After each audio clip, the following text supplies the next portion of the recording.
This is the Can We Talk podcast, our latest episode. We have a really couple of dope things we're going to talk about. We have a really special guest on as well. And like always, to the left of me, I have my co-host Raven Brown. What up? And we have a very special guest in the building, Brianna. She has some really dope things she's working on right now, and we want to definitely dive into that and start off with your background and kind of see where that drive started, and then also if you would finish with what you're doing now, what you're accomplishing now as well. Oh, well, first, hi. Now, thank you all for having me on the podcast. I think it's an amazing opportunity to even be considered. So I am glad that you all saw fit to, I guess, extend the invitation to me. So thank you guys for everything that you're doing. And I think it's amazing, and keep going. Like you mentioned, my name is Brianna Dejanay Murphy. Okay. Dejanay, no proud family. Do you hear me? Okay. I had it first. Originally I am from Texarkana, Texas, which is on the border of Texas and Arkansas. And do not say you're from the Arkansas side. No, I'm not. Okay. I am from the Texas side. I only went to Arkansas to go to church. Okay. Thank you. Born and raised in Texarkana.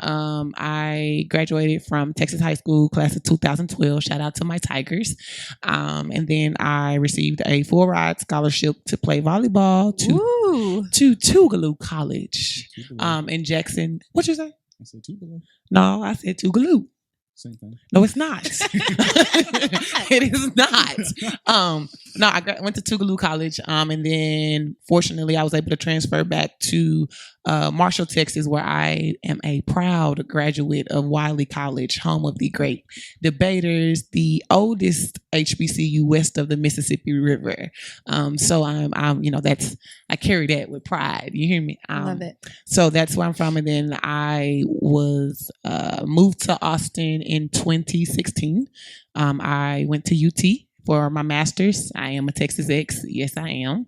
I have my master's in rehabilitation counseling, and where I worked as a vocational rehab counselor for about 2 years. And now, fortunately, after a series of events, I am grateful to serve as the executive assistant to our CEO at Black Women in Business, which is a 501c3 nonprofit organization that's dedicated to educating, uniting, and inspiring women, not only in their areas of their business, but also in their personal lives as well. So that is what I am doing right now. Is there anything else that I missed?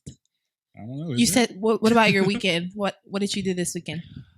Or today. Ooh. Or today? Okay, well, we just do. Yeah, I'm like, today. what did I do this weekend? I don't remember what I ate yesterday.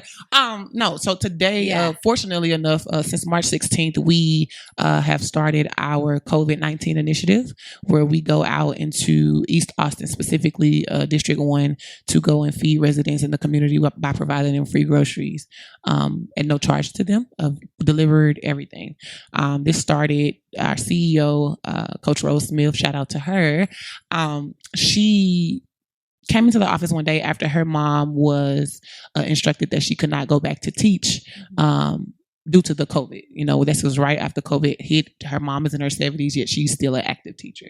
And so her mom was instructed, just in good faith, to not go back to the classroom and to quarantine during the time, because as you know, we didn't know how long COVID was going to last. Here we are about 10 months later, it seems like.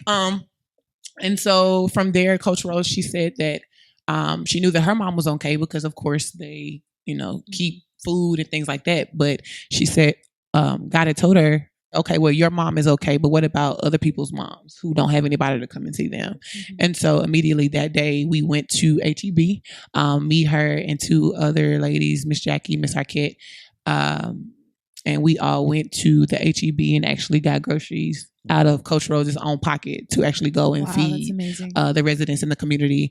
And from there, she was notified by another city, person that's in the light and, who's actively working to better Austin, specifically East Austin, as you know, that there were children who were actually eating out of a trash can. Oh, wow. And so immediately Coach Rose, after she was notified, the next day she went into the store and bought groceries for the entire apartment complex. So that, those children can be fed. And so from there, we now serve 10 apartment complexes. We've now served 29,440 meals since March 16th, and we've done this without any city, state, or federal funding. So that is what we are doing on a day-to-day basis. That's what we did today. That's what we're going to be doing tomorrow and the next day and the next day. So that is what we do on a daily basis. And cool. that kind of work, is that fulfilling for you? Like, Yes, okay. absolutely. I think it's more fulfilling because I remember my story and growing up. You know, I tell everybody I'm from Texarkana. It's a little country town, but I didn't grow up in the best circumstances. And so I remember wishing that there was somebody who would come and knock on the door to bring us some groceries to eat.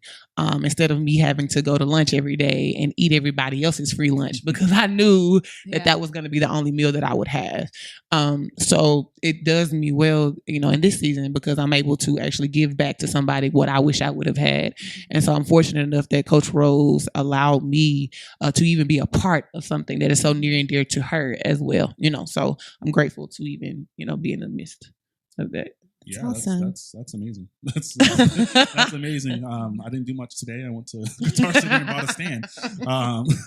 But once again, that's extremely amazing. And thank you for sharing that with us and sharing that with our listeners and stuff like that, because we have listeners now, guys. But Woohoo! Hey y'all. But some things have changed in the last week or so.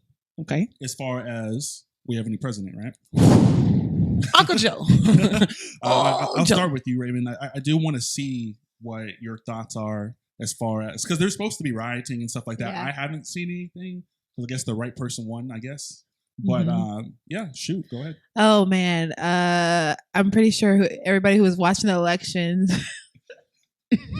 are happy that it's over. That we actually have someone who, you know, is going to hopefully make change that we need right now at in this time. Change that we probably shouldn't even, you know, be having to think about, you know, like racism and all that At this kind point, of stuff. Yeah, you know, because I feel like we've come so far, you know, as minorities, as well as women, you know. Hey, go ahead. Yes. Yeah. So my thoughts about it is, while I'm glad Kamala is the vice president, hands down. Hopefully the next step is that we have a woman president. Hopefully it's a Black woman president. What you say? Maybe. Say it with your chest. Okay? Maybe me. I'm just kidding. I can't be president. Why? She's in the streets. Right. I am. Don't let them come for you. But like you know, that. I'm in the streets for you. Oh. What you say? I do it with love, right? with you in mind. That's how you're gonna run your campaign. I'm in the streets for you guys. Exactly. You know what? That's actually catchy. That's really catchy. That's Okay. really catchy, actually. Okay. So this brings me a story. Side note. When I ran for student council president, my thing was vote for me. I'm Raven B, and my mom made me these buttons with my school picture on there. Like ting, embarrassing. And she made me posters too. It was me and this other guy who was the other candidate that I won. Okay, that's all that matters. You know what? Come I on, have baby. experience. You got more experience than and the then, buddy that was there now. I definitely want to get your opinion on what you're seeing, as far as like maybe what your timeline looked like after the election and maybe prior to it as well. And are you happy we're in the situation we are in now, or what are your thoughts? I think, first of all, I'm actually glad that Trump was in office, if that makes sense. Mm-hmm. And I think, you know, racism is something that has always been in this country. I think it was the country was founded on that. Mm-hmm. So I think him being in office kind of pulled the blinders from people's eyes. I have a lot of people who told me, well, I didn't think it was that bad. Well, of course you wouldn't, because it's not the reality in which you have to live. Yeah. And so with him being in office, I don't even acknowledge him, but with him being in office, I think it just allowed people to see what actually we live with as people of color on a day-to-day basis. And so now Uncle Joe came in and, you know, his policies and things like that. And I think he's always a man who does what he says he's going to do. Mm-hmm. And so I think I'm excited to see what happens the next 4 years. You know, like he said in his speech, was that Saturday? Yeah. When he was like, the work starts today, you know? And so I saw where he had his COVID plan and what he planned to do. Kamala, we all know she's a boss in herself. So I know that she's not going for any of that. You know, people have their past or whatever.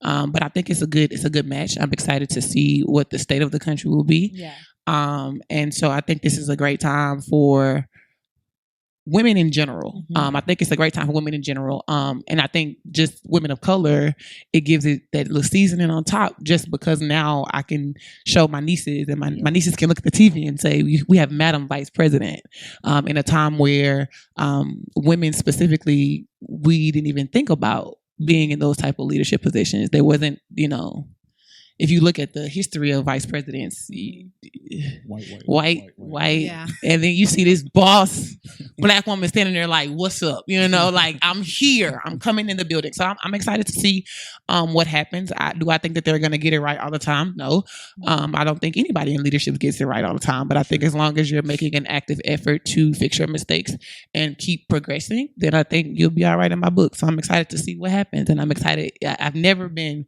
more proud to be a black woman at this moment. So that's me. And I mean, something you attest to, like when Obama was president, right? I was, 18, 17 years old. The first time around, I couldn't vote the first time. I voted the second time. And I could just imagine what Kamala Harris being in office does for little girls in their teens who maybe choose to go into a political route because they see it's possible. So I'm really happy about that. I really don't care about Joe being the president. Wait a minute, don't you do my Uncle Joe? Okay, don't you do my Uncle Joe like that? I'm extremely happy that Kamala Harris is the first black or of color vice president in this country, and especially in a time where we didn't think this was even possible. Yeah, I was talking. My grandparents are 77 and 75, and so I called them like right after everything had happened, and I was like, "Granny, like, did you ever think that you would live to see not only the first black president, but then the first woman VP who is also, of color?"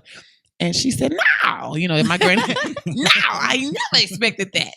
But it felt good to be able to say that I can tell my children, I can tell my grandchildren, prayerfully I'd be able to tell my great grandchildren that I actually lived through this time. Like, I lived through the Yes We Can. I lived through, in 2008, I was in the 8th grade. That was 2008.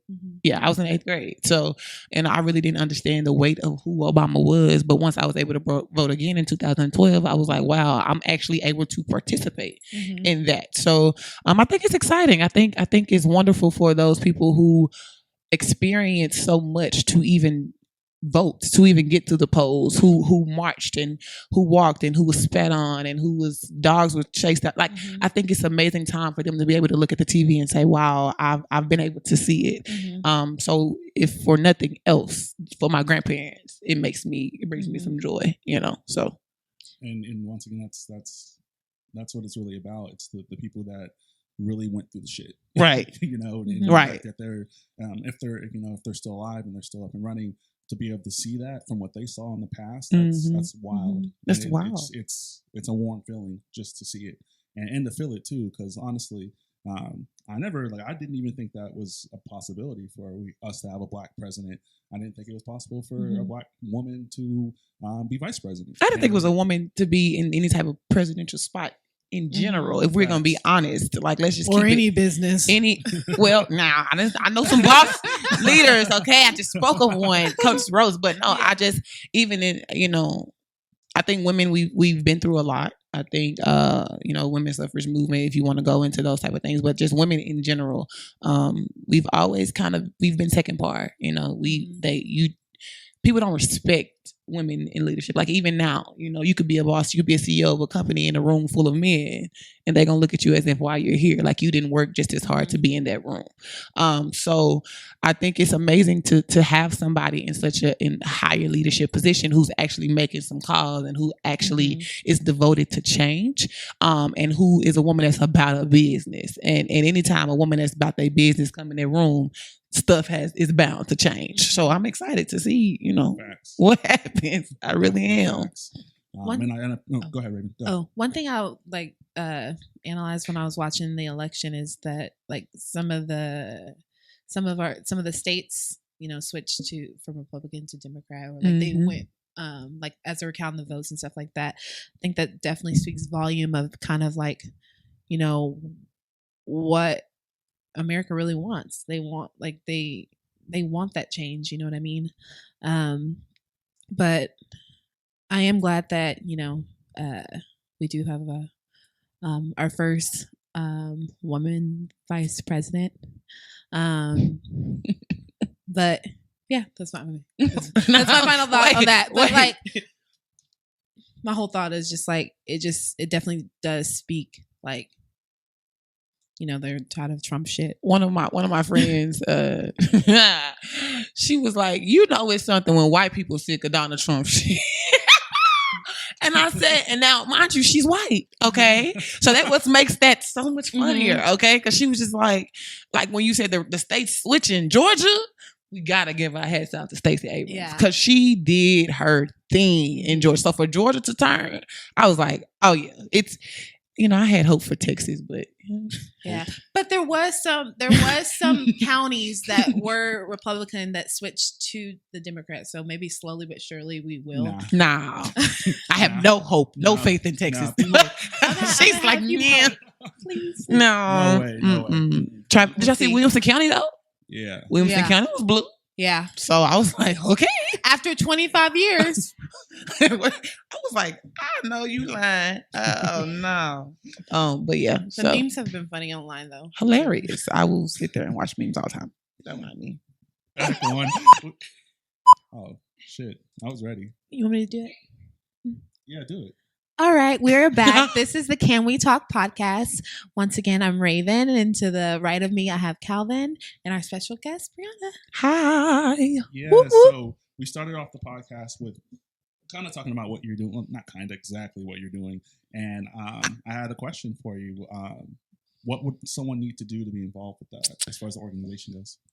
So honestly, there's 7 different realms.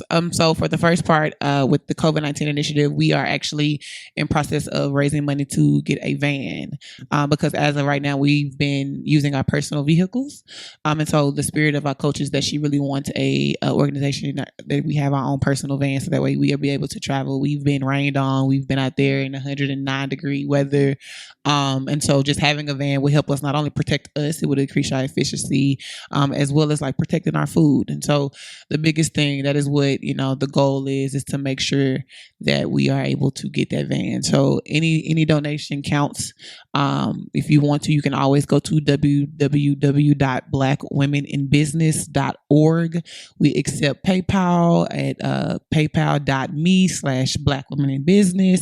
We accept Cash App, $ Black Women in Business.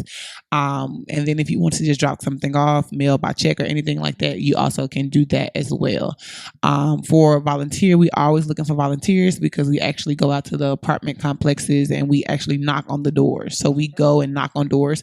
So any organizations or any individuals who want to help assist us with that, we would definitely love that. You can just reach out to us at info@blackwomeninbusiness.org and just say that you are interested in volunteering with us.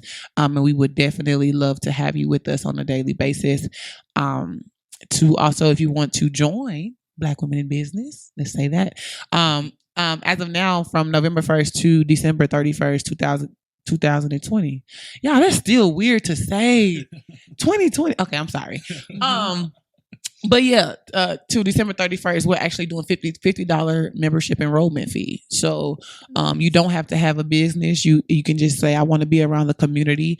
I think the misconception is that you have to be Black, and that's not the truth either. But this is just the organization that was centered around that. So, $50 membership that will include your membership until December 31st of 2021.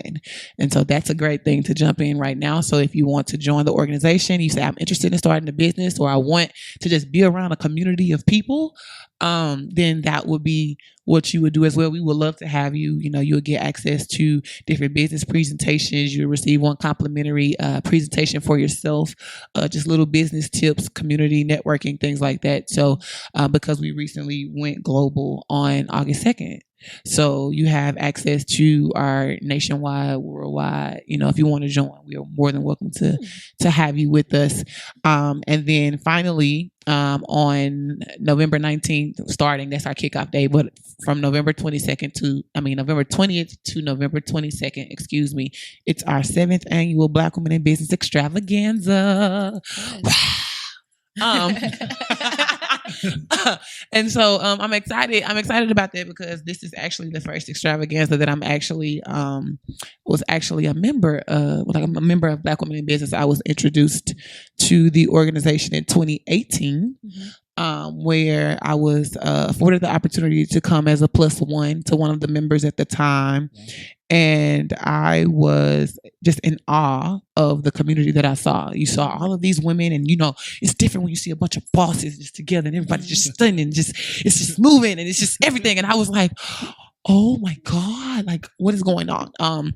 And so that was that. And then in 2019, of course, we had that, and then we had it again, but this one is the one where I feel like, I know why I'm here. I know why Black Women in Business chose me, because I can't say that I chose Black Women in Business. Yeah. So yeah, our extravaganza is coming up, and so I'm excited to be chosen by our CEO, Coach Rose Smith. She's a phenomenal leader. She's a phenomenal servant.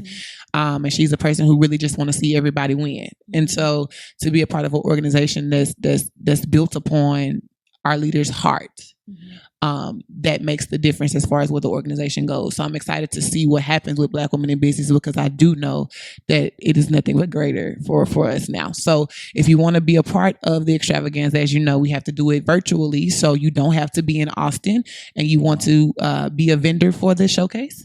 That'd be amazing. You will get 25 minutes where you're actually able to go live either on your personal Facebook pages, Instagram pages, Zoom, whatever, outlet you would like, and we would actually expose that to our page and our platform, which has over about 15,000 followers.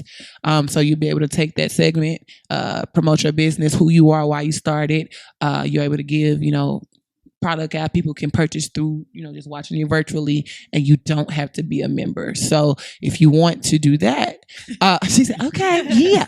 So if you want to do that, it'll be $25 for 25 minutes if you do decide to join. So let's say you say, well, after listening to this, I want to join, and I also want to be a part of that. You pay us $75, and that counts your spot for the extravaganza either on that Friday, Saturday, or that Sunday. And if you're not a member, but you want to, access the platform, of course, then it'll be $40 for 25 minutes. And you will be able to choose your spot on Friday, Saturday, and Sunday. So we will have, I'm sorry, am I rambling? No? Okay. No. I'm sorry. So on November 19th, actually, we will have our kickoff extravaganza. That will be hosted at our headquarters, which is here in Austin. And so we will be featuring the Cultural Experiment, which is a Black woman-owned food truck here in the city. And so she will be at our headquarters, and this will be a drive-through. So you'll be able to actually drive through, pick up your order. Also, you will have swag bags with different vendor items that are in there. So that way. Oh. You had me at drive-through. So you're able to come. You actually have your swag bags, which will be filled with little goodies from different businesses and things like that, sponsors who have actually donated to us. And that will be from 5 to 9 on November 19th. And again, that will be at our headquarters, which is at 6633 East Highway 290. And so then on Friday, it will launch our vendor showcase. So we will actually have business presentations from different organizations that will actually give you tips on how to, either structure, run different business tips to where, some people may not know, right? Yeah. So this will be a platform to where they are actually able to come and give you the information virtually, as well as different businesses will actually be able to highlight their own businesses. So the whole day from 12 to 7, you will see about two presentations per hour from different individuals, different groups, different businesses about what they offer. And then, of course, Saturday will be the same thing. So whatever, you can get in where you fit in. You want to do both days. Hey, we like it. But then Sunday, we have our Black Dollar Tour. And I am so excited about that.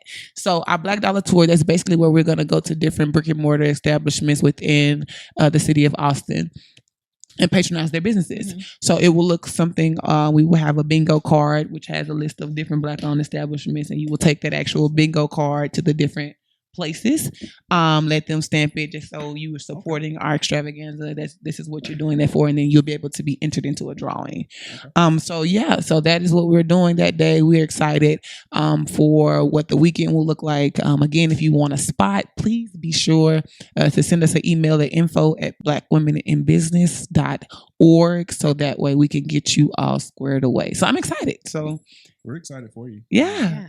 We might just pop up. I'm going to be a part of something in the future with you. So yeah. I did have another question as well. Okay. So as far as the families that you guys do service, as far as the donations are, how does someone sign up for that program? Like, if a person is in need, how does a person go about signing up? So fortunately, what we do Tuesday through Thursday, we actually give out free curbside groceries. So what they would do, if you want to, I'm trying to think, on Tuesdays and Thursdays, we serve from 12 to 6. And then on Wednesdays, we serve from 12 to 4. And so what you would do, you would actually arrive to our headquarters, again, at 6633 East Highway 290, Austin, Texas, 78723. You would give us a phone call at 737-222-5365, and then we would actually bring the groceries down to your car. Nice. So, no contact list, of course. But, we do understand there are people who are actually in need. And so from 12 to 6 on Tuesdays and Thursdays and 12 to 4 on Wednesdays, you are actually able to come and get groceries for your family. That's nice. That's amazing. I know we talked last night and you were like, I don't know if other people wanted to be on the podcast or was I just the first person to say something? And I was like, nah, other people wanted to be on it. But after just kind of reviewing what you're doing and just, looking at the overall scale, I was like, it's a no-brainer. Well, thank you. I appreciate that. It's so funny because I didn't imagine that this is what my life looked like. Like before I moved to Austin, I had verbally accepted a position at Jefferson Junior High as the 8th grade life skills teacher. So I would teach them different things, and then I was also the volleyball and basketball coach for the 7th grade. And so I remember at Wiley, my dean, Dr. Kalangela Lockhart, that was her name. She reached out to me and asked me what my plans were after graduation. And I said, well, I'm going to go teach and I'm going to do this. And, I was excited about my little job, right? Because most people, when they graduate, they don't have jobs in their fields, right? So I was excited, okay? And Dr. Lockhart said, oh, okay, that's nice. But what do you want to do? And I said, well, I'm doing what I want to do. I've always wanted to coach. I always wanted to teach. I always wanted to do that. So in my mind, I'm like, what are you asking me right now? And she asked me again, well, what is it that you want to do? I said, well, eventually I'm going to go back and get my master's. But that's just not something that I see right now. Because at the time, my mom, she had a massive stroke in 2015. So me being close to her, that was kind of the priority. And she said, well, I'll tell you this. She said, the dean of the department at UT actually reached out to her and asked if she had one person that she would consider to send to UT, then who would it be? And she said, I immediately thought of you. She said, but are you able to move? I said, but I will pack my bags was packed yesterday. Okay, I am ready to go. And so I look back on it. Yes, am I happy to be a Texas Ex? Of course, that came with a lot of hard work. Nothing was handed to me. I had to really work hard for that degree. But I think that was just the stepping stone for something greater. Because without that step, I wouldn't have been able to be involved with Black Women in Business. And so I'm just glad and honored to be a part of an organization that actually sees me, sees what I have the potential to be, and is actually Coach Rose is coaching that person. I think whenever we're going in our growth and our development and things like that, it's hard. You have to have hard conversations and some reality checks. Some people don't have reality checks often, so to be a part of an organization that's not allowing you to stay mediocre, it's not allowing you to operate below your potential. I'm grateful that I said yes to the move, because I know for a fact that God sent Coach Rose to me. And so because of that, I'm proud to grow into whatever it is that she sees within me, that she's starting to allow me to see within myself. So I'm glad, that's what it is. That's amazing. And it's amazing what y'all are doing. Like, if you think about it, if someone from like maybe each state or each county or whatever did that, how many people could we help? Right. So it's amazing. Right. And keep doing what you're doing. Thank you. Keep doing it. Keep doing it. Thank you. For sure. So I think we've actually reached the non-positive part of the podcast. We have a couple of questions that we're going to knock out and see what you guys' thoughts are. The first one being, and it's an opinion. No one cares if like you say something crazy because it's your opinion, and everything is based off of what you've lived and how you lived. So, what does dating to marry mean to you guys? And I'm gonna start with Raven. We're back. This is the Can We Talk podcast. This is the Can We Talk podcast. Of course, we still have our special guest, Brianna, in the building. She's educated us on a lot of things. So let's get on the other side of the education things and get to the shits once again. Right. So the first question we are going to propose, and it's going to be something we all three can answer. As far as dating to marry, what does that mean? And I can start with you, Raven. Well, I guess to you, it doesn't have to be. Oh, okay. Well, I have personal experience, but Don't do her like that. I think like when I first started dating, like I wanted that marriage. I wanted the happily ever after. But then like when I started actually getting into relationships, it's not like all cupcakes and cinnamon twist. Mm-hmm. And I feel like I've been through every relationship imaginable. Like the closet. The closet. What is the closet? Okay, because I heard that last episode. What is that? We'll tell you after. Yeah, Okay. we'll tell you after. Okay. Also been in like abusive relationships, both physically and mentally abusive.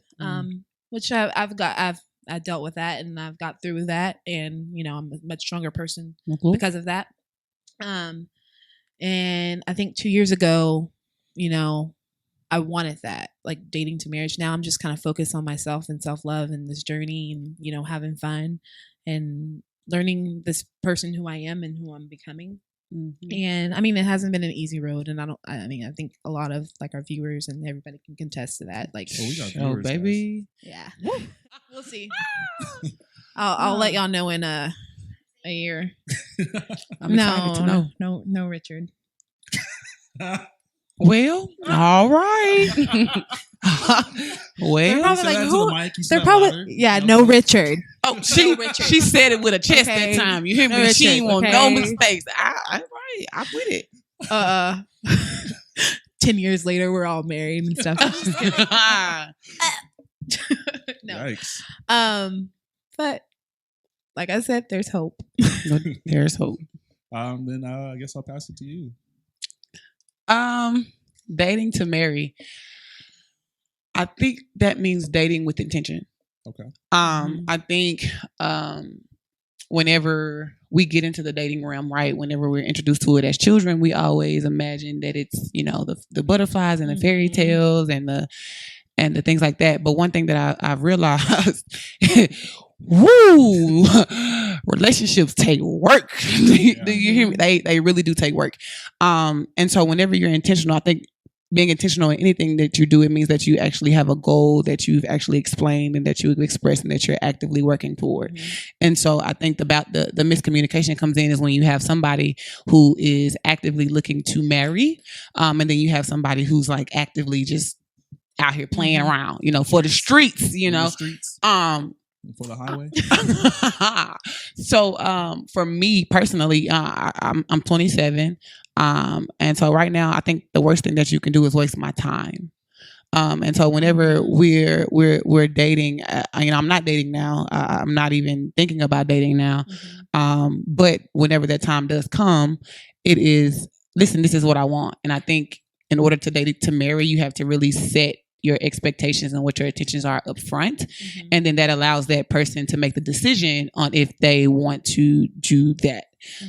So for me, that looks like, this is where I am. I in this season of my life, like I work long hours, or I may not be able to take trips right now, or, I don't know what that would look like for him. For him, he may say, well, I want to take trips right now, or I want to be married within the next 6 months. I'm not your girl, big dog, like it's just not what it is. So I think just dating to marry means that you are intentional about the people that you connect with, because I do believe that you are who you connect with. And you are actively making steps to whatever that goal may be, which is marriage. And so if I know that I'm actively looking for marriage, then I'm looking for qualities of what I deem that I think that I want in a husband. Now, we all know that what we want and what we need may be two different things, but there are certain qualities and traits in which I'm very adamant about as far as what I want in my future spouse. And so for me, I'm looking for that. I'm looking for that in your conversation. I'm looking for that in your actions. I'm looking for that in the things that you don't say. I'm looking for that in the things that you do say. I'm looking for that in how you treat people. What are your beliefs? What are your thoughts? How do you feel about raising children? What do you like? I'm just looking, I'm exploring more than the physical, because I'm going to be attracted to you if I'm dating to you, you know, but how are you mentally? How are you spiritually? My faith, I tell everybody, my faith is the root in which everything grows from me. And so that is how I look at everything as far as in my future spouse. So when I do decide to date again, I'm very intentional about that, and explaining what my standards are, what my requirements are, and not just going with the flow, because going with the flow got my heart broke. So I'm not doing that anymore. Yeah. So yeah. And I really like the use of the word intention, right?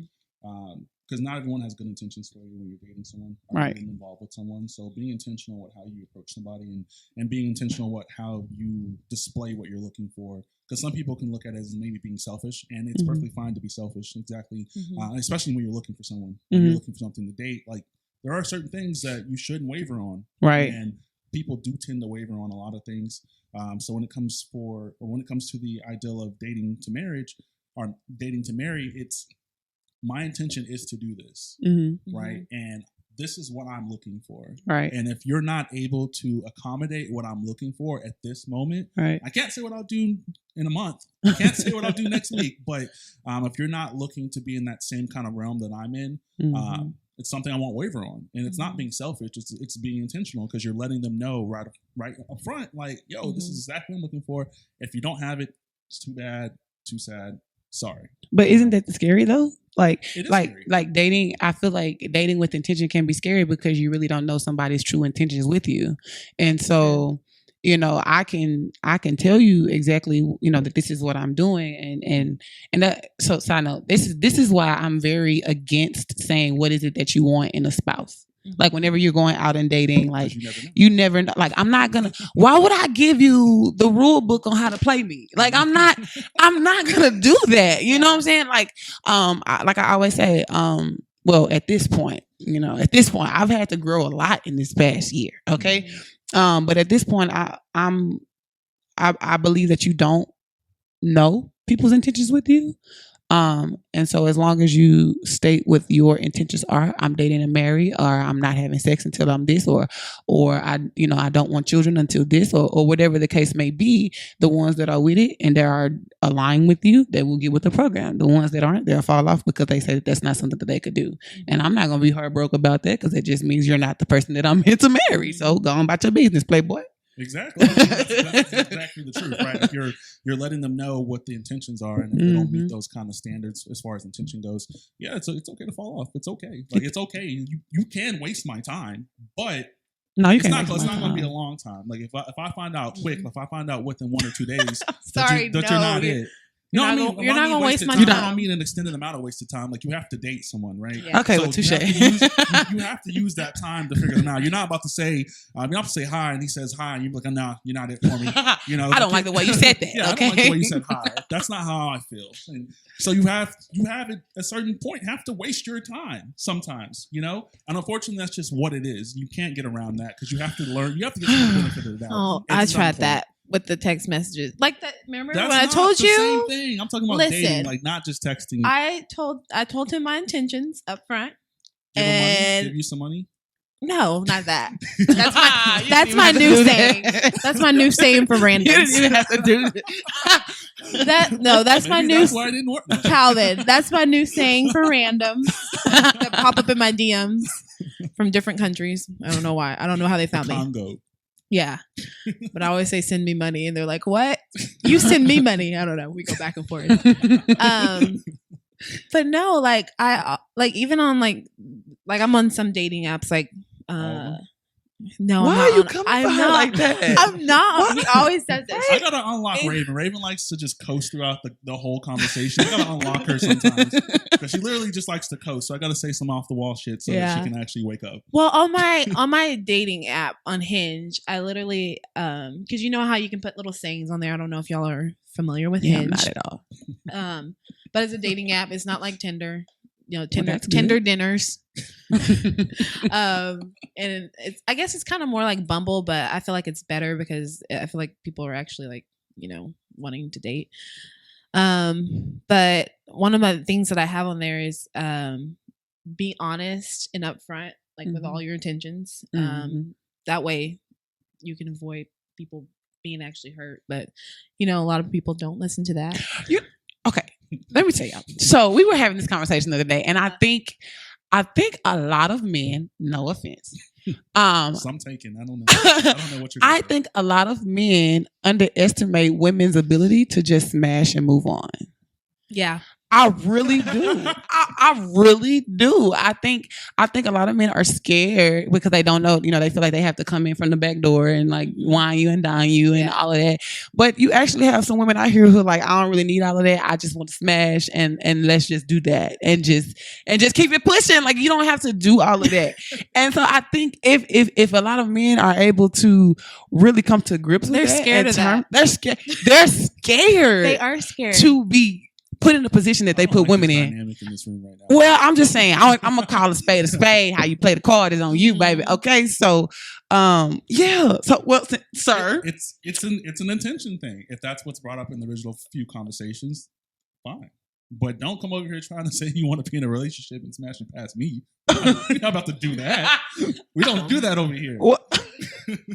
Really tell them how it is up front. And you should. And I do. But the problem is some of them are crazy. I don't know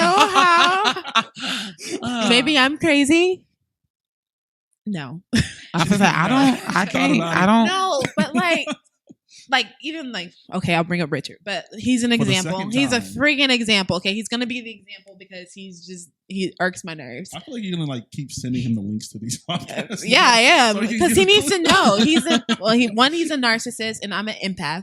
So you know, narcissist and empath they just go bump heads. And I Oil and learned water. that. And like he wants to date me, which is fine. And like I love him. We've been seeing each other on and off for 2 years, and I know I'm on the roller coaster. I'm off the roller coaster now, but I was on the roller coaster. Richard, I always call it like that. But like, Re-gift him his cologne. no, it's my cologne. I'm petty. Pisces are petty, but like he always says, I want to date you. I want to marry you, which is fine. Like I feel like I'm at the point where like I'm ready for a relationship. Or I'm not ready for a relationship. You know what I mean? Like it's just kind of go with the flow. Don't. What do you mean you're ready? You're No, ready. Either you're not or you are.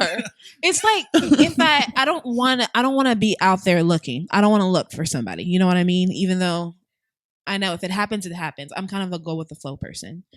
And I know that's bad, but I am a go with the flow person. But I'm like, for me, I'm learning about myself a lot. And like, I don't have a problem with telling like dudes like, no, I don't, that's not what I want.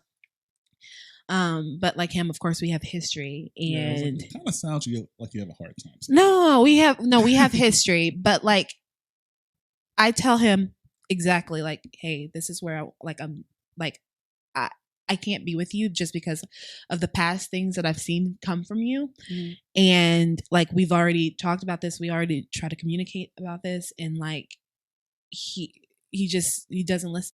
Okay, Mr. Quiet. So that was Raven 7 minutes. Did you time it this time? Yeah, in my head. Mm-hmm. It doesn't matter. So there's a segment that we do when we just let Raven go off on a tangent. Okay. But so I can make Richard mad. Just kidding. I hate that name. Yo, petty, please help me stop. Okay, every time I say Richard, I'm putting $1 in my savings in my savings account. I have to do that. Okay. So it just sounds like it comes to, at the end of the day, it comes to communication, mm-hmm. right? Mm-hmm. And And communication works multiple ways. Like you communicate different ways, but finding the correct communication when it comes to that person, right? Like if you don't express the correct type of communication for that person, it becomes difficult. That's why I think that love languages are really, really fucking important Thank in you. relationships. Not only because you can kind of understand, because a person's only crazy when you don't expect it. So if you know what their love language is, and they harp on that same idea, like, hey, I need words of affirmation. That's something that's a need for me, right? And you continuously don't provide that to them, and you don't understand why they're upset or not happy. That's kind of on you. You know, if you guys have that conversation early, which is one thing I do anytime I start dating or even get involved with someone, we have that first conversation, like, what's your love language? Like, what's your love language, and did something affect your personal life to make that your love language? Is that something that you've always had in you? So communication is very key. Communication is very important, but it's the right kind of communication. I can talk to you all day and not be communicating with you. Right. So yeah, I mean, I think that's exactly what trumps up that one question out of the three we have. Wait, How long? Wait. but how do you communicate to a narcissist? Like, You can you don't. can you do that. even be with one? You know what I mean? Like, don't. and that's exactly what he is. And I think previously I dated narcissists, so I have. I think I've dated I them think they before. I think we just like I have a type, I have a crazy type, right? That's what it is. I want to say something to you though, real quick. I think, and we can go to the next question because I know we can stay on this, but I think, yes, communication is key, but I think comprehension is the other part to that. Don't care about what you're hearing in them. No, I think you. Well, what did you hear me say? Because I mean that you can't say your communication is good if that person's not receiving it, because you have to treat everyone like an individual. So if Crystal makes me upset, you know, by saying her dry humor, she doesn't know that I don't understand that. Why he bring So that maybe- back? No, you didn't. Bring that So back. you have to, when speaking to everyone, you can't say I'm a great communicator and talk the exact same way to everyone you talk to. This You is have to- absolute You facts. have to learn That is absolutely exactly facts. how to communicate with people. And people Yeah. are lazy these days, right? Back in the day, you didn't have social media. You didn't know what that person was thinking until you actually sat in the room with them. That's fair. Now you can sit there on social media and be like, oh, that person felt this way today. You felt this way. So like maybe I can bridge off of that. But you have to learn how to communicate with an individual. That's not fair. the masses. That's fair. You know? That's fair. Sometimes you just can't I respect communicate to people who don't really want to be communicated to. And that's fair too. That is actually And I fair learned that too. the hard way. That's Because fair. I mean, I get what you're saying, Calvin. Because I've tried different. I'm an observant person, and I think I'm a good listener. Mm. Not to Calvin, but I feel like I'm a good listener to like any significant other that I'm with, and I feel like I absolutely give it my all when I'm in a relationship. I really do. And especially with communicating, I feel like I've always been a great communicator, always been a great speaker. But when it comes to certain people who are emotionally abusive, or they just don't want to change, because people have to be willing to change, or Right. not even change, but like be willing to, I guess, comprehend to like what you're asking of them. And some people just don't want to do that. So I guess I'm kind of referring to myself, and I'm trying to teach myself a lesson where You've been you mad need referring to. yourself like this. I whole, know. like- You let her get it out, but, okay? like, You let her but get this it is out. real life, It's a Calvin, safe and space. like It's a safe space. like it's my life, and it's real. It's a real life. safe Like I do. space. Like for me, I love this guy, and I do. I love him, Mhm. but You probably should've sometimes said love that it. before the Love is second not enough. mistake. You damn right it ain't. I'm sorry. Love I is was- not It enough. is not It is enough not sometimes. enough. Oh my. Listen, do not be fooled. Love is Uh-huh. not enough for anything. I could love you and leave you right where you are. Because I have to. I have Yeah. to. Like if it's between you and my peace of mind gonna always come 1st. You stay over there. Yeah, I'm my mama. Okay. All that's sorry. exactly like literally. I'm sorry. One last thought, but that's Thought 457. I told him that. I was like, look, I told him you're not gonna mess with my peace this time. And I said, once I'm done, I'm done. Mm-hmm. That she said 14 times over the last. He said, But like Sure. I mean like I'm done with the relationship. Not the relationship. Okay, I'm done. So I mean that's actually ties us into a weird. It's a weird question, honestly. How about Because you a piece of ice? it ties us into a weird question, right? So I've personally never been cheated on. I've never cheated on anybody That you know of? No, I be knowing. You know? Maybe, Women. maybe not. I did have to change my lock. Why? Oh, That's an off-camera conversation. I'm excited to hear it. Actually, I want to know. And I'm gonna give Raven the key, the previous key that worked prior to. No, I already have the main key, boo. The first time Raven came over here, she just walked in. I literally walked in. I jiggled the door, and it was open. So now he starts locking the door before I come. I'm gonna come in. I'm like, you should already have house slippers for me now. Like, literally. So maybe I have been cheating on. That's kind of fucked up now. I'm thinking about it. I'm just saying because you never know. But cheating, what do you guys think that starts? Is it just the casual conversation that leads to that, or is casual conversation? It starts with the picture. What pictures? What?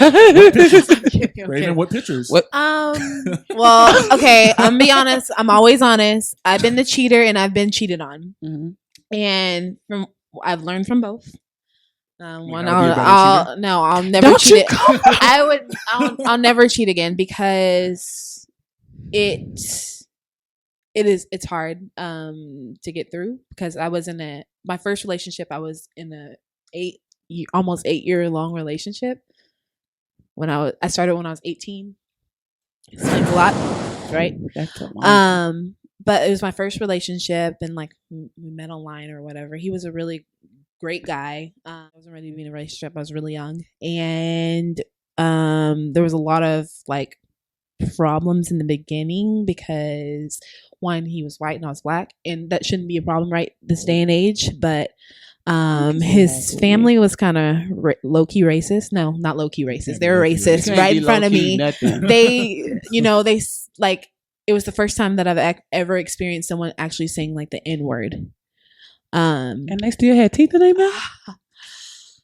And baby, I remember, and I was on the phone with him. So he lived in another city because I was in college at the time. Okay. And he said that, and I was like, I can't believe you said that. And I don't even want to explain what he said. But I remember him. I told him, I was like, you know what? I don't know, your past or whatever, but the way that I think is like, what if you were to have a kid? Right. This kid is half black. Right. Like, are you going to let that person, like random person, say the N-word to them or, call him some other racial slur? He's like, no, of course not. And I'm like, then why would you do that? Why would you feel comfortable enough for me to do that around me? Right. And I was in tears and I was like, honestly, I never want to talk to you again. I never want to speak to you again. And of course, we talked it out or whatever, but like, there's just so many different things in that relationship that just kept telling me no. And of course, like, I really didn't know how to deal with my emotions. So I was looking for like love, and I was looking for like a connection with somebody in all the wrong places. And like, I remember like, and I'll be personally honest, I remember like going, like when I was in college, remember like going on dates and, doing all that crazy college stuff. Street stuff. Yeah. With like, and I just felt like after that, I just felt like shit. And I'm like, what is wrong with me? What is wrong with me? And like, I told him, I was like, yeah, I cheated on you. And that was like the hardest words that I had to say. And like in that moment on the phone, like I felt his heart like drop out of his body. He's like, how could you do this to me? I love you. We're actually friends today. Yeah, we're actually friends because we just, I mean, like I think he's in a point of his life where he's just mentally just not there. Mm-hmm. And I think, I just have to put everything aside and just, try to be there for him. I know that I can't help everybody, but at least, I can try. And it's not a guilty conscience or anything like that because, I mean, he forgave me, but I had to forgive myself, and realize what I was doing was like hurting him. It wasn't easy for me. Like it took me a long time to get over that. And then with Charlie, I'm gonna say your name because you're an abuser, and people deserve to know. Say, I love you. You ain't playing. He cheated on me, and I knew it. Like found all the evidence, whatever. I knew Not it. all the evidence. I did. Not all She said, "Oh, like I didn't even say anything." Girl. And I just remember, like, man, I really want to marry this guy. I was in like cloud nine. Like I loved him so much, And after that, like it only took me 3 days after, no, not even after finding out cheating, because I just wanted to make it work. I was just like, this is the time where I was like I want to marry that. Like it was the first time that I actually mentioned that I would want to have kids. Okay. But I like kids, but other people's kids. I agree with that as well. Yeah. Cool. Yeah. Can y'all imagine a little me? No. Clumsy, knocking stuff. Calvin, he is very, I am very posed. 10 for nothing, right? I'm not clumsy when I have those Meg Thee Stallion-ies. I'm just kidding. Oh, come on. All right. Right. But so I guess I'll propose a question to you as well. As far as like the cheating aspect, is that something that you believe starts from just texting, or like where do you think that comes from? If you would like to express, have you been cheated on? Or? Yes, the fuck. I think cheating starts mentally. I think cheating starts mentally before it ever makes it to the physical. Agreed. I've been cheated on. My first love, I was actually cheated on by a girl who had the same name as me. I said, "Oh, he's clever, right?" Brianna, what? Okay. That's tough. Yeah, I think cheating starts mentally. I think there are situations I don't ever deem it okay. Ever.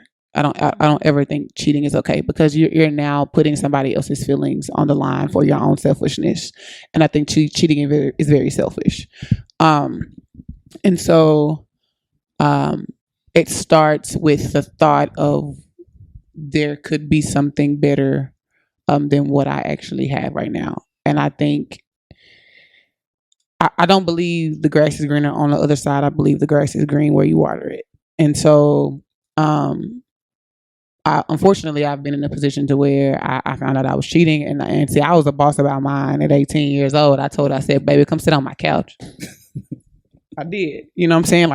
Like to this day, she'll tell you. Well, I don't know what she's doing right now, but I told her to come to my home. Okay, so this is what you're doing. How long have you been doing this? And I asked the hard questions. Are you having sex with him? Is he? Right. So you asked the girl that was the alleged. Yeah, the girl he was allegedly cheating with to come to the crib. Yeah, pull up at my mama's house, 1208 Mockingbird Lane, Texas County, Texas 75501. I wasn't playing. That's tough. And she sat on our couch, and I asked her. I said, "So how long has this been going on? Do you know his family? Like, have you been around his family? Because I was going on family trips, so I'm trying to see who out in on the scandal, right? I asked those really hard questions, and so I realized that it was him feeling as though, because I was not able to give him the amount of attention that I was used to, that he went to go find it from somebody else who could. And it was very painful, and it hurt, and it because I wasn't doing anything. At that time I was a 3-sport athlete in high school. He was grown. But I was a 3-sport athlete in high school, so around tournaments and finals, I can't come and kick it, and I can't do all of that, And so when he went to go get his school, he went to school to go get a license, and which was about 4 hours away. But during that time, that was which in return resulted in him, going out and actually cheating on me with this young lady. And so I asked those questions. I've always been fairly mature for my, I've always been that way. So I asked him, what was it that I did not do? And he felt like I wasn't giving him the attention that he needed. And so that's when I realized that, cheating begins mentally. It begins with the thought of there is something else that is there. And I always joke and I say, I may get in trouble for this, but I will say I would totally rather you cheat on me physically than cheat on me emotionally. Because if you cheat on me emotionally, there's no chance that I'll get you back. Yeah. That you ever come back from that. So for me, I think it begins with the mental thought. I think it begins with and thoughts. As thoughts produces our actions, and so from there, that's that's where it happens. I hope I answered your question. Yeah, for sure. So, I agree with what both of you women said. You better. It definitely, because if I'm in a relationship, right, like I have no problem leaving that relationship if I find something I feel is better. A lot of people do, well, people in our generation are in the mindset of being in a relationship and still looking for a soulmate. So if I'm in What? It's true. I'm like, what? Being in a relationship and looking for a soulmate. No, they literally are wasting time. 2020. If I'm in a situation with someone and I'm not happy, I have every right to leave. And if I find something better, if I find someone better in the moment, if that person is doing exactly what In the moment, who knows? Fine. I mean, so you wouldn't cheat instead? Wait, you wouldn't tell that person? Mm-hmm. No. So that's what I'm saying. Like, if I'm mentally checked out, I would leave that person and pursue something better for me. Not saying that person wasn't a good person. Well, you have to say that part because that, like, she, like, what? Okay. No. Like being mentally checked out already. Like, I'm not pursuing this relationship any further. Like, I'm okay with leaving instead of cheating. Not leading anyone on and then taking my talents to a different person. Come on, Von James. He said taking my talents talents to South Beach. That's a hashtag. So I don't have any problem with doing that. It's just, just from what I've heard and what I've seen in my life, it's just like people don't want to let go because they want to test out what they're going to try. And then if that doesn't work, cool, they'll come right back. But it's once again, at the end of the day, it's a communication thing. If I'm expressing to you, I'm not happy, I'm not where I want to be with you, as far as the relationship goes, and you don't make any changes or do anything different than you were doing prior, then that just lets me know you're not ready for me. But are you telling them exactly what you need for them to do? 1,000%. Okay, I'm just asking. Every time. And are you reciprocating the very things in which you're asking? 1,000%. And your words are theirs. Both of them. Majority of my relationships have ended like, all right. Like, it wasn't like an angry breakup. It's like, okay, we probably just not besides compatible. Most of mine changed the key. I am excited to hear this story. What is going? Wait, are you talking about me? Raven, Whoa! I'm kidding. See, I bring it on myself. Wait. You hear that, Richard? Oh yeah, we got to fight because of that. Oh my gosh. Long story. No, I agree with you, Calvin. No, I mean, what? So is cheating? So I have a question now. Is cheating ever okay? No. Thank you. Never. Thank you. I was listening. I don't care what I learned the hard way. Both ways. It's not okay. It fucks up with you mentally. Yeah. It just and I think whenever you're cheated on, that is like the worst mental battle that you have to fight because now you're stuck with the question, well, what did I do wrong? Or what is wrong with me? Like, why wasn't I enough? Yeah, that whole thing. And always you are enough. They're just not. Okay, period. Okay, tag that. Okay, you are enough. Period. Okay. Period. Poo. Wait a minute. Don't you? No. We are not. No, we let you slide. We had a period. We had a period. Poo. Go ahead. No, we listen. I think there's somebody for everybody out there. You just got to figure it out. Is there? I think there is. You know what? If not, I'm marrying myself. I don't know, but I personally feel I'm like marrying myself because look, I'm good enough. I mean, I feel like if people can marry dogs and horses and things like that, you can marry yourself. Look, That's how I feel. All I'm saying is, I take myself. For real. Google I take myself out on dates. Google it. I do stuff for myself, and I always ask the question, like I want to be with you. I'm like, what can you do for me that I can't already do for myself? What are you bringing to the table? I'll marry myself. I bring the damn table. I bring. I bring the whole house. Okay, but like, I'm marrying myself.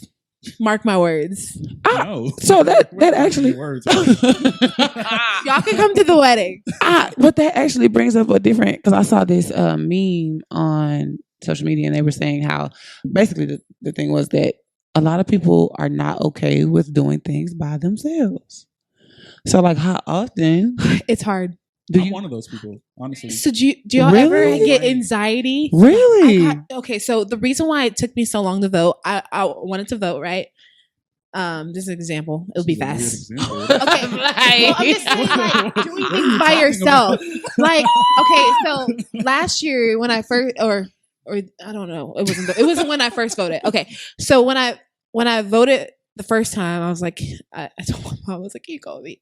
because I get anxiety. I get bad anxiety. I'm just like, oh my God. Like it just takes me a moment. I'm in my car breathing heavily. I'm just like, I don't know. I get anxiety, but like, it only happens a few times, but it was bad back then. But now I'm just like, I'm about to go take myself to dinner. Like nobody else wants to go. Then I'm just gonna go by myself because I always ask my friends, but they have things to do. So I'm just like, I get the courage and I go by myself. But I have really bad anxiety. But once oh, sorry, Crystal. Like her friend that's in the that's like right here. Well, Crystal always goes with me, so that's not. I mean, you just said no one does. No, so. no, no. Don't do her like that. You know what she meant. But like, I got your back. I got your yeah, back. thank you. I got your back. But I always get anxiety, like just sitting at the table by myself or something like that. But then I just realized, you know what? Whatever. No, I'm about to eat. I can't. I don't. That's not fun for me. What? Like, By yourself? Like just going out to eat by myself is not Having fun. your The little reason I would go parties? out to eat would to be having a conversation with someone. I'll have a conversation with myself Yeah, and tell myself how beautiful I am and your worth. Well, I'm just gonna tell you right now, I enjoy spending time with myself. And in like a public setting. Yes. I can't. I listen, every Thursday I always go to Cajun Eats, and they have like by yourself. There's mad people there. No. I will attend a function by myself. Like I will. That Cajun Eats. That's a new restaurant, right? In Pflugerville, very dope spot. Be sure Nobody got mask on over there, guys. Now you wait a minute, okay? I had my mask on, okay? Don't you do that. Like, with no mask. But yeah, no. Shout out to them, Jamal and Jermaine. But like I always, I don't mind going anywhere by myself, and I think, if anything, what about yourself yesterday? Yesterday. Was it yesterday or Friday? Where? You went to Cajun Eats? Thursday. Yeah, if I did, anytime I go, I'm normally by myself. I think it was Friday. You told me that you were going. Yeah. Okay. I went by myself. Yeah. Ooh. Yeah, I don't mind going any places by myself, and I think, but I haven't always been this way. I'm not gonna, get up here and say that I have, but I think once I've learned to enjoy my own company, I just feel like I can't. I have to be able to enjoy me, so I can teach other people how to, be in my presence. And the things that I like to do are the things that I like to do, and I like to do them for me. And so, if I become comfortable in the things that I like and spending time with myself, I think isolation taught me, living by myself really taught me a lot about myself. COVID has really exposed the people who have problems and who feed off of other people. And I just don't want to, I didn't want to be that. I didn't want to be that anymore, simply because like that is very controlling. And I think that anytime you can't spend time with yourself, I think a lot of times people are afraid of their own thoughts. They're afraid of who they are when they're by themselves. And so, I enjoy going to different places. Like I love live music. I love karaoke. I love, I'll go to the movies. I'll go to a restaurant, sit by myself and have my book on my phone and just enjoy me. Because if I enjoy me, then the person that comes in, I'm not going to let them take me out of that space. So I think everybody, whether it's, an hour, I understand everybody can't do that. It's uncomfortable for some people because a lot of people have not spent time with themselves. But I think if you genuinely just take time, whether it's just 1 hour a weekend, just start there. Just go somewhere. I like to go outside. I like to go to parks. So I'll go to the park in the neighborhood and just sit outside, I think everybody should spend time with themselves, because when you spend time with yourself, you actually learn who you are and not who you feel like you have to be for other people. Yes. So yeah, I can't relate. Not right now in this season of my life. I think you should go and you should, Calvin. Look, I mean, I dress up too. I want to look cute. No, I think it's cool. Like I would encourage everybody to one night, have a date night for yourself, and I think that should stay the same whenever you're in relationships. I think a lot of times when people get in relationships, they lose their individuality, and they begin to be what the other person needs them to be instead of being who they are and allowing that to fit into the other person's life. And so I think if you continue to do that and you continue to spend time with yourself and you continue to have your own little thing outside of that person, it makes, whenever you two come together, it makes it that much better. Because now you know who you are, you know what you like, I know who I am, I know what I like, I know what I need. And when we bring that together, we're two individuals who are choosing to walk together as one versus two people who are becoming entangled in each other and then being hard to separate the difference. So I think everybody should definitely like be to themselves and learn themselves who they are without anybody else around, because then you can teach people how to actually enjoy you and love you and be around. I would also want to go out and say, I think it's important that we spend time with ourselves, because then in spending time with ourselves, asking ourselves the questions of why we feel the way that we do when we're by ourselves. One thing that I realized I had at one point in my life, I wanted everybody to be around me, because then I didn't have to be around me. I didn't have to look within me. And so that hits home. and it's so crazy, because I think a lot of times people don't really explore themselves. I don't think people explore why they feel the way that they do, the actions that they may have, the thoughts that they think, because they're scared of what the answer might be, or what the outcome may be. And so if anything, I've always, I guess over the past maybe 6 to 7 months, I've enjoyed just being to myself. I think my quiet time and the time that I spend with myself is the most important. For me personally, that looks like early in the mornings. I'm up at 4:45. The world is asleep. But I'm actually able to sit there and say, okay, what am I thinking? What am I feeling? Why do I feel that? Like, why do I have that thought as it relates to this? Why am I uncomfortable with sitting with myself? Oh, because I've never had to do that. And so now that I'm sitting with myself, I'm like, oh, well, I'm having these thoughts. I'm having thoughts of loneliness. I'm having thoughts that nobody loves me. I'm having thoughts of unworthiness. Why do I feel like that? Why? Oh, well, I realized my mom never was to herself. She always had somebody around. My dad always had somebody around. So I thought my level of value was dictated on how many people I had around me versus how you truly feel about yourself. And so in this season of my life, I can say that sitting to myself and being with myself and asking myself the hard questions, not the question, and not giving myself no fake ass, phony ass answer that sounds beautifully poetic and it makes me feel good. No, like, why the fuck does being by yourself make you uncomfortable? Because if you don't really understand what that does, if I realize that being by myself makes me uncomfortable, then I now realize why I'm often putting myself in circles that I don't even need to be in.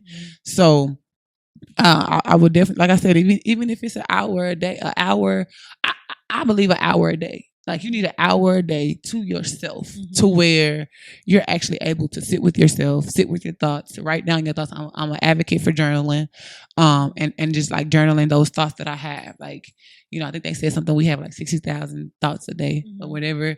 But like journaling those thoughts, whether good or bad, and then asking yourself the who, what, when, where, why, how, because then you're actually able to do that. And once you be able to sit with yourself and understand who you are, why you act the way that you act, why you respond to the things that you respond to, then you'll truly be able to grow. And then once you're able to grow, you'll find somebody hopefully who is growing too. So that's how I feel about it. Yeah, and I mean, when we touched on this on the last episode of the podcast, it was a situation where like those last 6 months allowed me to do that. Like, I never thought that much into that shit, like, at all. And then like I was talking to a really good friend of mine. And they were like, why do you not like to be alone? I was like, well, I grew up technically an only child. Like, my brother is 8 years older than me. Right? Oh, yeah. So, and my parents both worked. So I would literally get home from school and be by myself from 4 p.m. to 10 p.m. Every single day. And that was from 4th grade to high school. Okay. So I was always alone. So as I found myself being alone now, it kind of brought me back to it. And I was like, I don't like this. I don't like this. So this is familiar. I don't do this. It's not fun. So I do try to surround myself around quality people, though. It's not just surrounding myself. That's the difference. Just regular people and crowds and stuff like that. I've never been that. But I always try to surround myself around super quality people who are not going to teach me something, but also willing to learn something from me too, and and not be okay. Yeah. So I mean, this 6 months it was tough. but it several birthed mental breakdown. it definitely birthed the podcast. It definitely allowed me to focus on some different thoughts that I never could get like within one sentence. But I don't want to go to a restaurant by myself, but I'm okay with eating by myself for extended amount of time. But respect. Yeah, I'll go with you. No. Okay. So our next question is oh wow. I promise he loves me. I promise. We love you, Raven. Oh. But Crystal doesn't want to say she loves you. I don't know. Crystal does love me. Crystal over there minding her business. We're going to get Crystal on mic one time. Once. One day. Just one. Everyone who comes on wants you on mic. Yeah. Everyone. Every single guest we've ever had, someone's been like, why are you not on mic? Marriages that our grandparents and parents have been in, do you see a very clear difference between our generation? And that's anywhere from 25 to 30. And what that difference is as far as marriage goes, because you got grandparents have been married for 30 plus years or whatever. You're not really seeing that. You're seeing a lot of marriages early and a lot of divorces early too. And maybe that's the case of us not seeing it when we were younger, but is there a contributing factor that you guys individually see that might contribute to that? You want me to? Well, I grew up with my mom, and my grandma, and my grandpa actually passed away when I was 3. But so I've only been around like strong women, and I saw my mom. She was a single mom, and we never went without. So like, if we didn't have it, she would make a way to have it. And I look up to my mom so much. She's the sweetest person that I know. And I definitely have like that helping hand that she has, or I don't know if it's a helping hand, but like she goes out of her way, and like she would give like her last shirt on her back to anyone in need. But I think for me growing up, we weren't really told about relationships, marriage, or anything like that. We kind of just did what we were told. We grew up on a farm. I didn't have a TV till I was 13, so I didn't know. All I know was my brothers and sisters and like the people at school, But like, when I was in high school, I really didn't do anything. I was like, they always call me "quote unquote" good girl. I don't even know what that means, but anyways, like you're an angel. And like, pictures on the way too for you. And what? Crystal takes pictures. Yeah. Oh, I love it. I love it. And like, we do take good pictures though. We do. We have some fire pictures. They actually do. They really do. I've watched them. But don't mind me. Okay, come on. I'm ready. I wore my good mascara today. Come on, mascara, lashes, and we need to take it right in front of this light. Period. But watching my mom, she got remarried when I was 13 to my stepdad. And did your stepdad bring the TV? Oh, huh? Was he the one who got you the TV when you first got your first TV at 13? No. My stepdad, like I was. Wait. Not to think too hard, Raven. Come on now. No. So no, my grandma got us a TV, but like, heard. Whenever my stepdad married my mom, whenever my stepdad married my mom, like I think I was the worst stepchild. You know what I mean? Like, you were one of those. I was one of those. I was just okay. I did not. It's just because I know how my mom is, and now I'm recognizing his behavior and he's a narcissist, but. You know what? I'm not gonna address that. But like one thing that I did learn was like that's not my relationship, and I shouldn't be in it, and I shouldn't be a part of it. My mom knows what she wants, and she'll figure it out. I'll end it there. But like just with relationships in the past that I've seen and everything like that, I kind of had to like I think make my own way because I wasn't really exactly told. I guess that's what I was getting to the point too. That it wasn't exactly told like who to be with or like just in general. Yeah, a structure. Just in general, just because I just watched her for so long, just be a single mom, and like it was her and it was us because she had my 3 other siblings who are older, And I think that's kind of affected my experience with relationships. And now I'm just kind of learning about myself and learning about relationships and like again what I want and what I don't want. But I guess it's kind of helped me in a way, like seeing their marriage, what I don't want, and then seeing what I do want. You know. Well, I'm gonna say I've been able to look at it from both ends of the spectrum. My grandparents have been married 55 years in March. So I've seen what that looks like, what longevity looks like. But then in the same token, I watched my mom get married within 6 months, ultimately divorced in 2, and then which led to her having a massive stroke, in which now she is nonverbal, non-mobile, and spends her days now in a nursing home. And so, for me, I think marriages don't last like our grandparents because, for one, I think people fall in love with the idea of marriage instead of the reality of what a marriage takes. And then 2, I think people don't really understand the power of sacrifice. I think when we look at marriage, it's always looked at as this, like I said, as this fantasy. You think, when you think about marriage, you don't think about what actually goes into a marriage and more, but you think about the wedding. The benefits. You think about, I don't even say it's benefits. I would just say you think about the wedding. You think about the dress and the bridesmaids and the honeymoon and the flowers and all of the highs. But one thing that I've been fortunate enough to be around women the past 6-7 months who are all married, who have been married for different times. And one thing that I've learned just through their conversations is that marriage is not butterflies. Marriage is waking up every day with committed to what you said yes to, and that sometimes may be hard. I think specifically our generation, we don't really understand the value and the sanctity of marriage. I think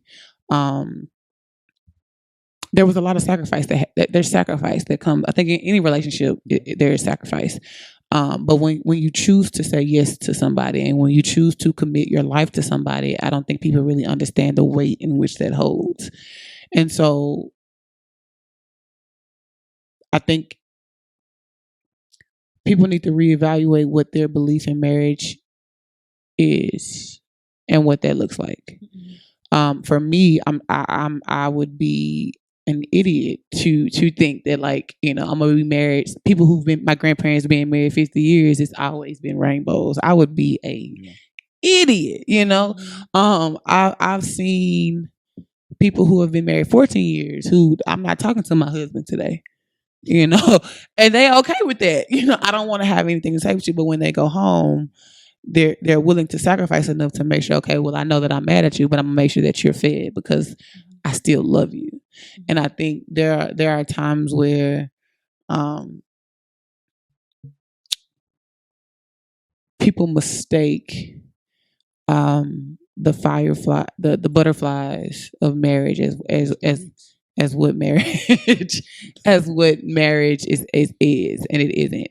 And so I think when people really understand what a commitment that marriage takes, it takes commitment, it takes sacrifice, it takes discipline, it takes willing to listen to be understood, to understand. It takes speaking to be understood. It takes perseverance. It takes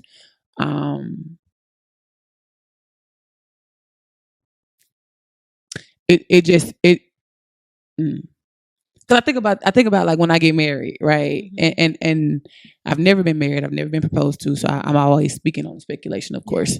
But when I look at my grandparents, I see that they were committed to each other, no matter what. No matter, I don't like you today.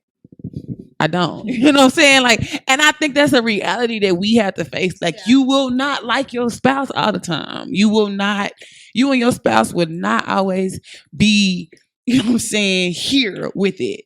But you remember, my grandfather told me a really valuable piece of advice. And he said, for one, they don't go to bed angry at each other. He told me that. He said, I asked him, like, Papa, what is your advice if you had to give us? And he said, you never go to bed mad because you don't know what the next day will hold. And so what you don't want to happen is you go to bed and you upset and you pissed off, and then your spouse leaves and they never come back. And so the last memory that you have with them is that y'all going out. He said, so he makes sure that whether he's in the wrong, whether my grandmother was in the wrong or whatever, but he makes sure that the problem is fixed before they lay down. And if not fixed completely, then there's an understanding that tomorrow when they wake up, they're going to actively move toward the solution. So he told me that, and then he told me too, he said, marriages take a lot of forgiveness. And he said that that's what he's learning about our generation, is that we don't understand the power in forgiving. Because your spouse is not gonna, I don't think people wake up with the intention to hurt you, but people will hurt you and your spouse will hurt you. And so if you don't allow yourself to forgive that person, then you'll find yourself harboring these bitter emotions toward them, and you don't even know it. And so he taught me that. He taught me never go to bed angry. He taught me to understand the power of forgiveness for your spouse. And then he told me that you have to always realize why you married that person. And he said that is going to be the hardest part of it all. He said, because you'll find yourself, life has highs and lows with itself in our own individual lives. He said, the longer that you're married, you deal with death. You deal with, I saw a post and it said, I think it was Pastor Michael Todd from Transformation Church. And he was saying how you have to be with someone who is willing to love you through the layers. And I thought that was very profound. And he said, and the layers look differently. This layer may be, having children. A layer may be death. A layer may be, hitting that mid-age crisis. A layer may be the loss of a job. A layer may be having a baby. A layer may be, loss. A layer may be failure. A layer may be waiting. So you have to find somebody who's committed to loving you through all of that, because when they're committed to loving you through all of that, then that no matter what comes against you, you all are standing together to fight that.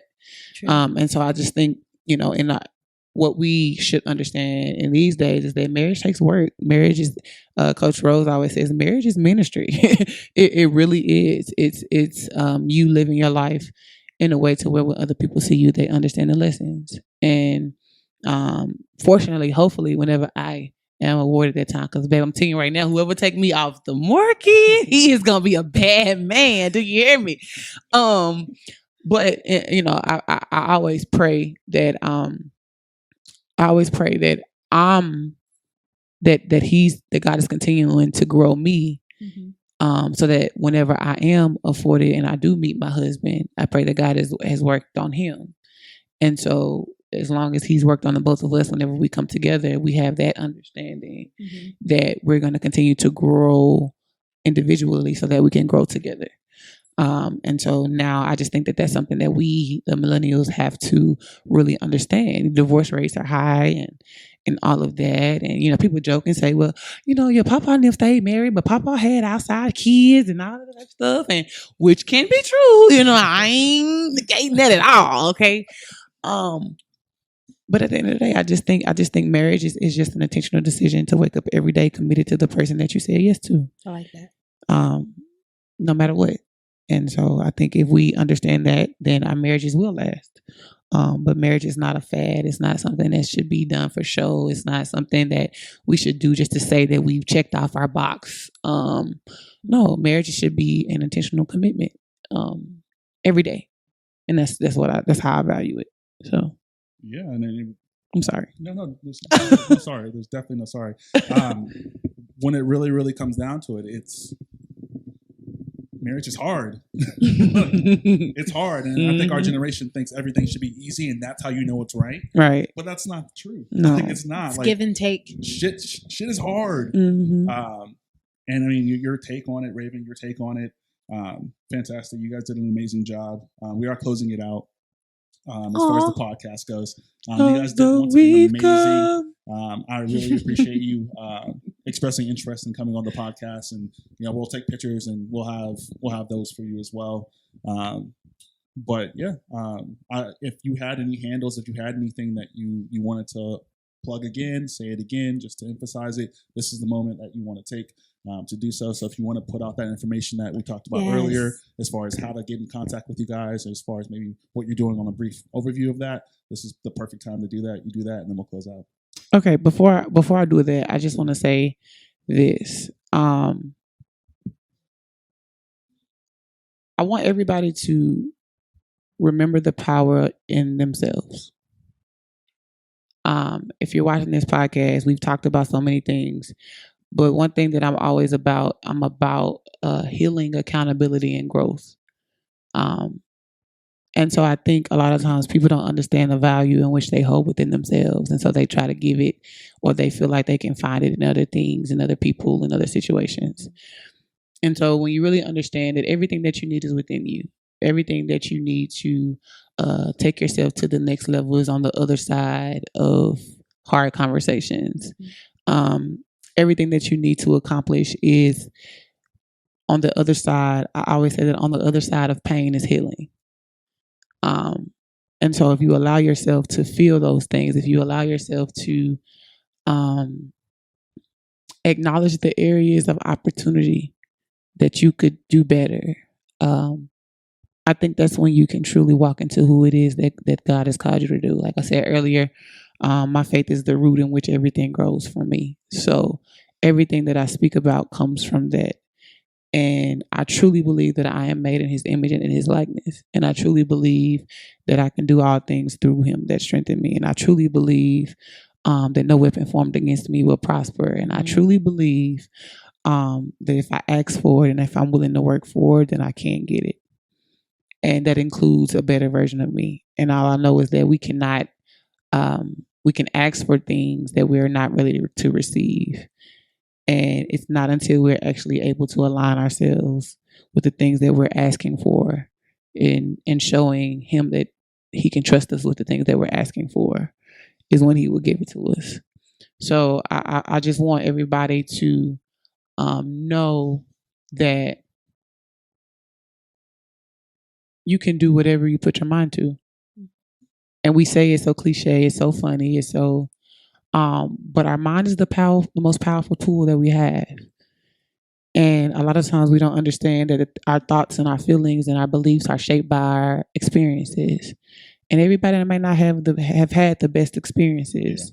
Everybody may not have had somebody to tell them that they believe in them, or that they're beautiful, or that they can do it, or that they can accomplish whatever they set their minds to.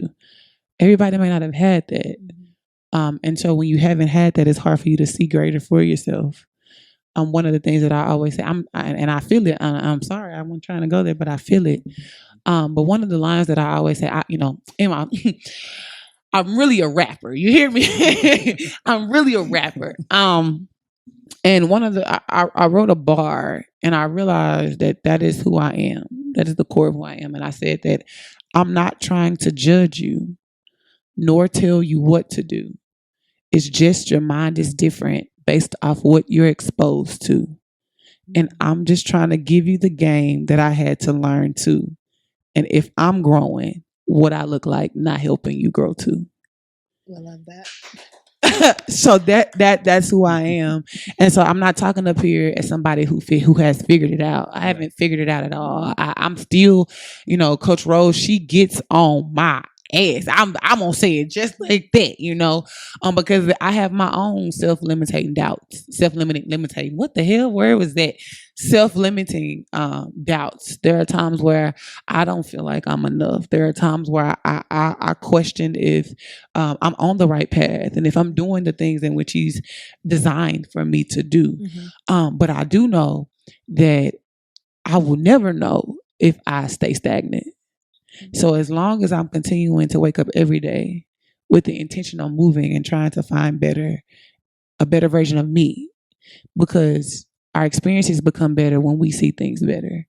And so we have to be mindful and being intentional and becoming the better versions of ourselves and allowing ourselves to feel that and embracing that. And when we do that, then the things in which we've prayed for will show themselves true. So I want you to always remember that they can't fuck with you.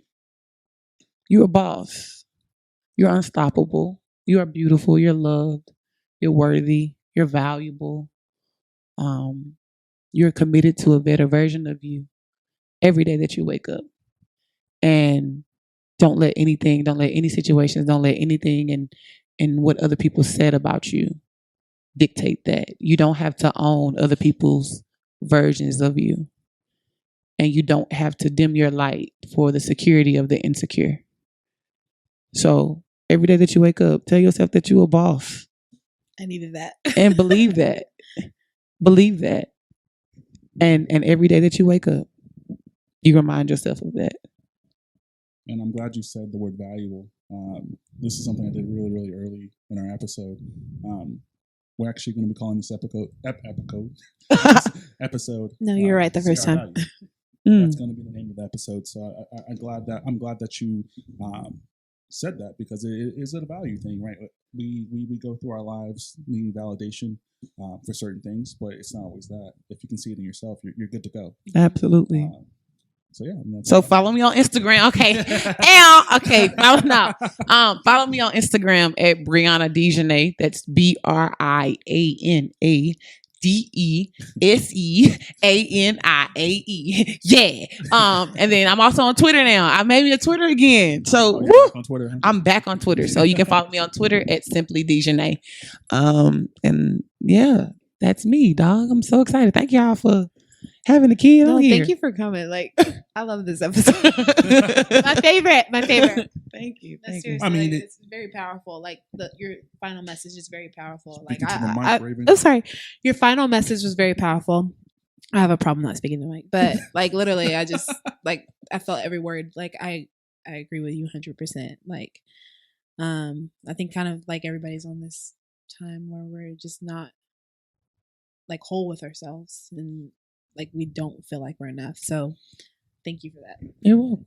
That's And him. The point of the podcast, like I always say, is to bring quality guests here. So once again, like you did us a favor coming on here. It was a very, very, very, very, very easy decision to make. It wasn't even close. So I really appreciate you coming on here and speaking your mind. This is a safe space. You can speak about whatever you want. We don't judge here. It's fun. I hope you had fun. I did. This is amazing. I'm excited. I'm excited. So yeah, once again, thank you so much for being here. Thank you. This is the Can We Talk podcast. My name is Calvin. Of course, to the left of me, as always, I have my co-host, Raven Brown. I don't know how to. You can do it. You just do it. There you go. Thank you guys, and thank you for Thank listening you. to anyone Bye. is listening. Goodbye, guys. Thank you once again. Bye.